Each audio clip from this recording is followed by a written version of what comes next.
ya les di de consigna, ¿no? Perfecto. La psicología, como ya se lo he debido decir la anterior semana, es una ciencia, es una disciplina científica que se va a encargar del estudio del comportamiento y la conducta tanto humano como animal, además de su proceso cognitivo. Ese es el concepto general de lo que es la psicología.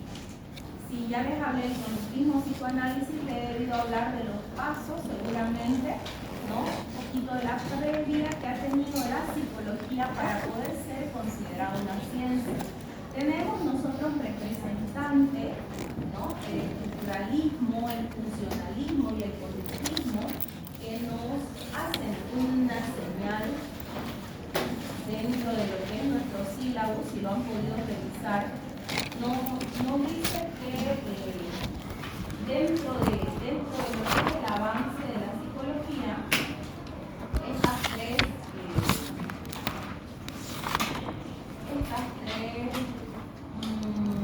corrientes de la psicología procuraron buscar su objeto de estudio. Sin embargo, una refutaba a la otra. Ahora no quiero ir a esa parte.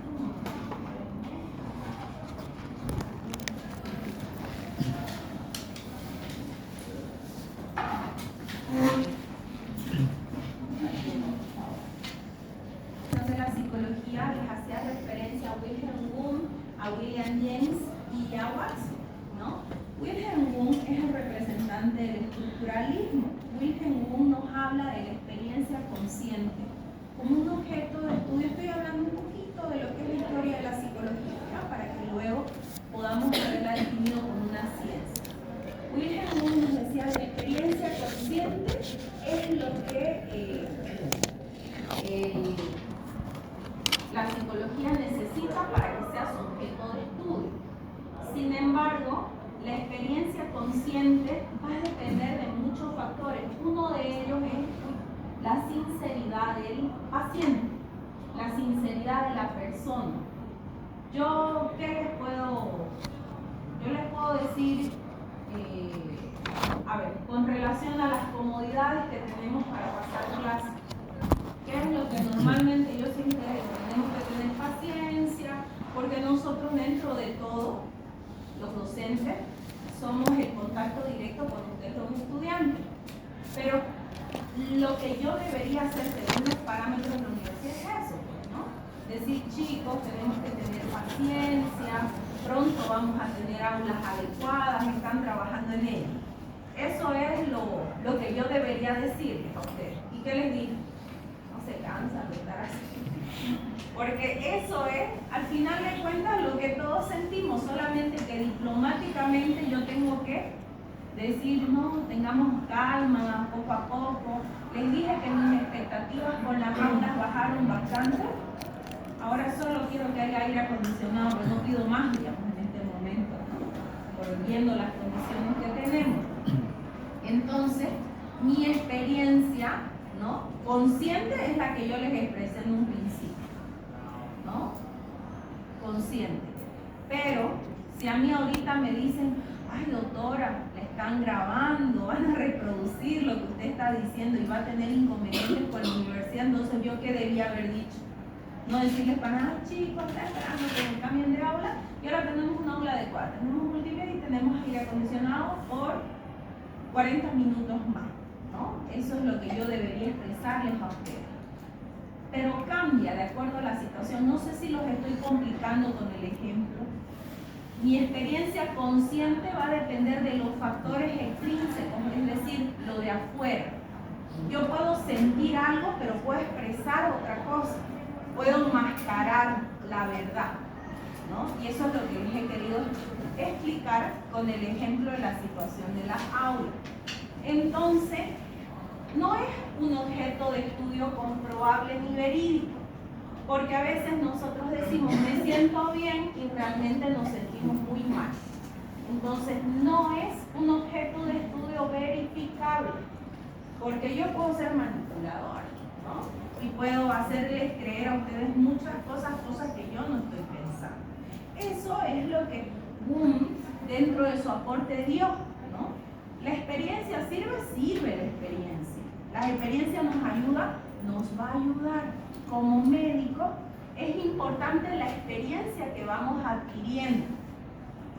Pero William James nos dice, la experiencia es buena, pero la mente no es estática, la conciencia no es estática, no se va a mantener dentro de un solo parámetro, va a ir fluyendo con los años. Ayer yo les ponía este ejemplo a mis estudiantes del otro grupo. Yo hace unos años pensaba, dentro de mis parámetros, cuando yo estaba por salir del colegio, que solo las personas que tenían mucho poder adquisitivo estudiaban en una universidad privada. ¿Eso se aplica en este momento? ¿Será que todos acá en el aula tienen muchísimo dinero y hay una Tacoma, Tundra, un MW afuera esperándolo? No. Eso ha cambiado mi conciencia. ¿Por qué? Porque ha ido, ¿no? Antes puede ser que sí, la gente que estudia en privada tenía un buen poder adquisitivo. Sin embargo, hoy en día la universidad se ha puesto mucho más accesible hasta que un colegio. ¿Han visto la mensualidad de un colegio? Hay colegios que cobran 1.500, 2.000. ¿Cuánto ustedes pagan en promedio la mensualidad de la universidad? Más o menos.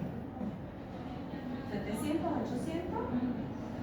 Más o menos, ¿no ves? Entonces hay colegios que cuestan más caro hasta que una universidad, ¿no? Entonces, William James nos dice que la conciencia no es estática, que eso va a ir fluctuando y va a ir cambiando.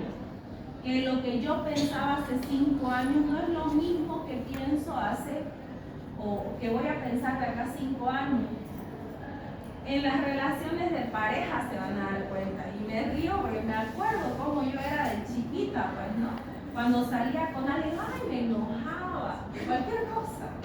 Así hace la persona que está experimentando hoy en día, me acuerdo y me río de lo que me enojaba. Porque ahora no le doy la importancia que antes le daba. Vamos fluyendo. ¿Qué se llama eso? ¿Qué creen que se llama eso? De ir cambiando el pensamiento.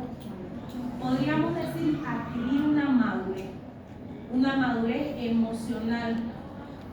Cuando terminaron con su primer novio, ¿lloraron?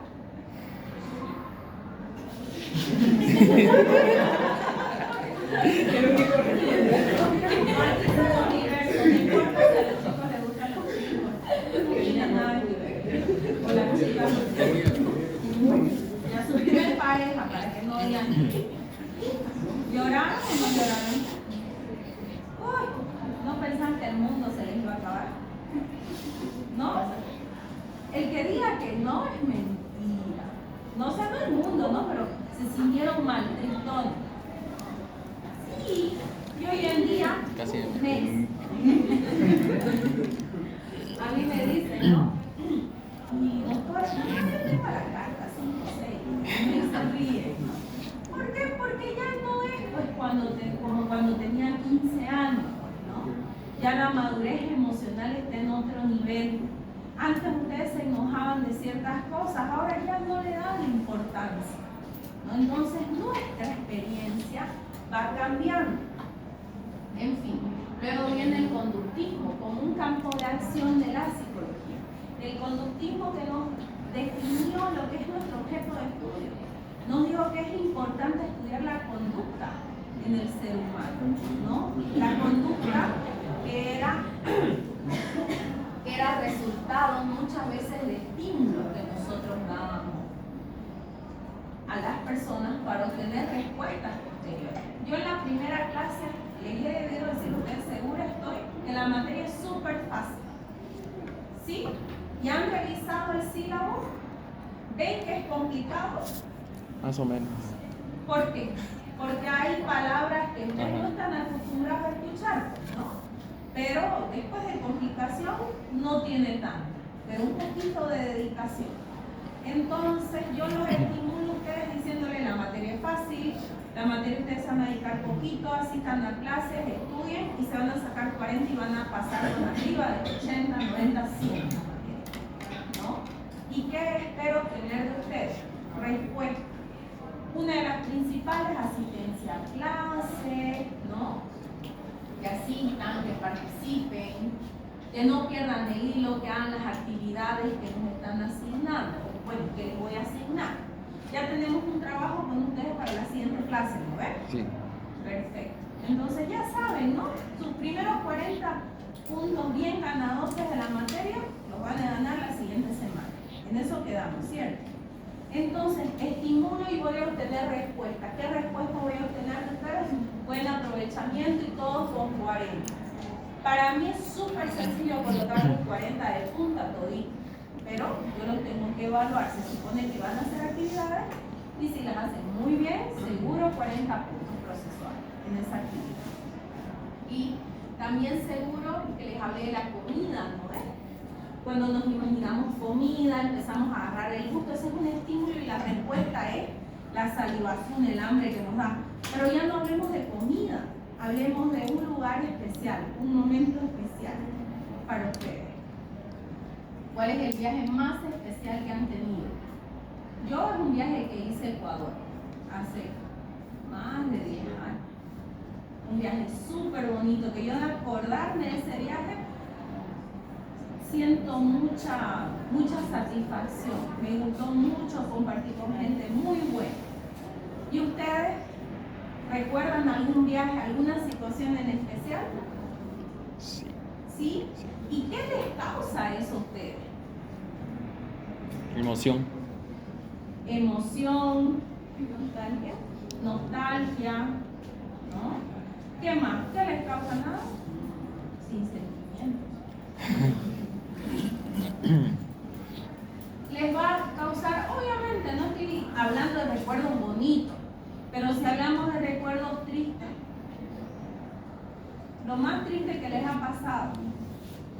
Anoche yo cuando llego a las 10:30 más o menos a mi casa, recojo a mi sobrina para ir a recoger a mi mamá a su trabajo y me dice mi sobrina, nostalgia nos puede traer muchos sentimientos al mismo tiempo. Recuerden quizás la pérdida. ¿Han perdido un familiar cercano en algún momento? Sí. ¿Sí? ¿No? Yo pongo muchos ejemplos míos. Ya si se están aburriendo, así, ya, y yo continúo la clase. ¿No? Yo sí he perdido un familiar muy cercano. Hace más de 20 años perdí a mi papá. Una situación muy triste, pero que eso ya, conforme vayan pasando el tiempo, se han perdido un ser querido, han tenido una pérdida. Yo les he debido decir ya que un duelo es una pérdida, ¿no? Entonces, pues van a ir fluctuando. Volviendo al punto del conductismo, yo los estimulo, ustedes tienen una respuesta. ¿Qué tiene que ver todo esto con la atención médica? Ustedes a su paciente lo van a aprender a conocer. ¿En qué sentido? Van a poco saber cómo van a hablar con sus pacientes, cómo van a estimularlo para poder tener un resultado adecuado. Hoy un paciente de 39 años vino a la consulta y dice, ya no veo bien, doctora. Y este paciente es diabético y desde sus 33 años tiene glicemias arriba de 500. Siempre que viene a la consulta es 500, 600. Dice, ya no veo bien, 39 años, joven, ¿no? Es una persona joven. Y ustedes deben saber, si no ya van a aprender, que la diabetes tiene varias complicaciones y una de ellas es la retinopatía diabética, ¿no? Van a perder poco a poco la visión por esas glicemias elevadas. Entonces al paciente ya le llamaron la atención, yo sabía ya que todo el mundo lo había tratado y a la hora que viene conmigo, dice, es que mira, hasta esto tengo que ir, así como si fuera culpa del médico, ¿no? Y con el paciente, ¿no? Yo trato de orientarlo, le digo, claro, si usted no queda su glicemia, usted puede perder la vista, me mira, ¿no? Y espero haberlo estimulado de alguna manera para que ya cumpla las indicaciones, porque es un paciente que no cumple. Entonces, poco a poco ustedes van a aprender a conocer al paciente y a poder despertar en ellos respuestas que ustedes necesiten en cuestión de tratamiento, en cuestión de cumplimiento. Y ahora les cuento una experiencia de una pediatra en un pueblo. Dice, esta pediatra fue a este pueblo y veía un alto índice de desnutrición en los niños, ¿no? Veía que aparte de desnutridos, estaban sucios. Y empezó de la siguiente manera. Como vio que eso no iba a cambiar, trató de buscar un estímulo para esos pacientes, ¿no? Agarró y, vio que el medio sí había los alimentos para que ellos puedan comer mejor. El problema es que las mamás no sabían cómo preparar. Hizo un taller de nutrición y enseñar a preparar comida. Y empezó un plan de acción. ¿En qué sentido? En que agarró y mamá que venía con su hijo sucio no le ponía una manillita. Se buscó 3 manillas, una roja, una amarilla y una verde. Roja ya se imagina, peligro total para ellos. Una amarilla estamos en proceso y una verde que todo está perfecto. Entonces a las mamás que venían con sus hijos sucios en un principio a la consulta, cochino sucio, ¿no? Ropa sucia, les ponía manilla roja. ¿Y qué mamá quería salir con su hijo con su manilla roja? Nadie. Entonces ya las próximas cosas ya no era manilla roja, era manilla amarilla, y empezó a trabajar lo de la nutrición. Entonces, con esta experiencia de esa pediatra, que ya las mamás salían pues así orgullosísimas, ¿no? Mostrando la mano del hijo, porque la escondían ahí al principio, es que una forma de que ustedes tienen que estimular a su paciente. Hay que buscar estrategias para que el paciente pueda cumplir la prescripción y obtener el resultado que usted quiere. Tener una pediatra que va a querer atender a niños desnutridos todo el tiempo. ¿No? Una pediatra va a querer atender a niños que están en un buen proceso entre salud y enfermedad. Por ende, para eso nos sirve aprender esta parte, ¿no? ¿Alguna duda, alguna pregunta hasta acá? La psicología se va a apoyar de las ciencias sociales, de las biológicas y de las exactas. ¿En qué sentido? ¿No? De las ciencias sociales, ¿por qué? Porque nosotros somos seres sociales desde que nacemos. No es como si fuéramos así ermitaños, no tuviéramos el relacionamiento ni hubiéramos podido aprender a caminar. Porque el ser humano es un ser de imitación. ¿Cómo aprendió a caminar? Porque a su papá lo veía cómo caminaba. Y poco a poco, de un gateo, de un arrastre en el piso, empezó a gatear y luego a irse y intentar caminar. Hacemos por imitación. Por ende, somos seres sociales, ¿no? Luego, con las ciencias biológicas, ¿por qué? Porque nosotros tenemos un medio interno que se va a expresar y va a tener un choque en la parte emocional, en la parte psicológica. Y volvemos al ejemplo, que no sé por qué hace rato se rieron cuando les pregunté de que tenían llorado por un novio o algo así, cuando terminaron la primera vez y se rieron antes, no entendí por qué se reían. Bueno, cuando ustedes tienen una pérdida, pierden a su novio, su novia, a un familiar, ¿cómo se sienten? Tristes, decaídos, las defensas bajan, ¿no ves? Hay pacientes, ¿no?, que tienen patologías, trastornos depresivos, obsesivos compulsivos, son bipolares, esquizofrénicos y demás. Entonces hay que ver cómo está el medio interno del paciente. ¿Por qué? Porque usted tuvo una pérdida, usted perdió al novio, perdió a la mamá, al papá. Lo normal es que usted se deprime, que su defensa baje, ¿no? Pero si usted no perdió nada, tiene todo lo que alguien pudiera esperar, o por lo menos una vida tranquila, y usted entra todo el tiempo en depresión o en euforia, ¿no? Una depresión se va a una euforia, un trastorno bipolar, una bipolaridad, algo está pasando. Entonces, la psicología, el psicólogo como tal, no puede hacer un tratamiento adecuado a este paciente, porque va a necesitar medicación. Tiene que ver también su medio interno. Y es ahí, me adelantaré un poquito, donde la psicología y la psiquiatría se apoyan para hacer un buen tratamiento integral a un paciente. Que hagamos un paréntesis en esto. El psicólogo se forma en la universidad durante 5 años. Posterior a eso puede ser un curso de una especialidad. Dependiendo del curso puede ser 1 año, puede ser 2 años, depende. El psiquiatra estudia 5 años de medicina y posterior hace una especialidad, ¿no? Entonces, el médico, según la norma boliviana, va a poder, el médico psiquiatra, medicar, el psicólogo dar terapia, ¿no? La diferencia entre los dos. Ahora, dependiendo del país y la legislación, hay psicólogos que en otros países sí medican, ¿no? Pero es dependiendo del lugar donde está. Y ahora, ¿por qué con las ciencias exactas? Nosotros manejamos test durante el desarrollo de nuestro trabajo, ¿no? Aplicamos test, vemos parámetros de comportamiento y demás.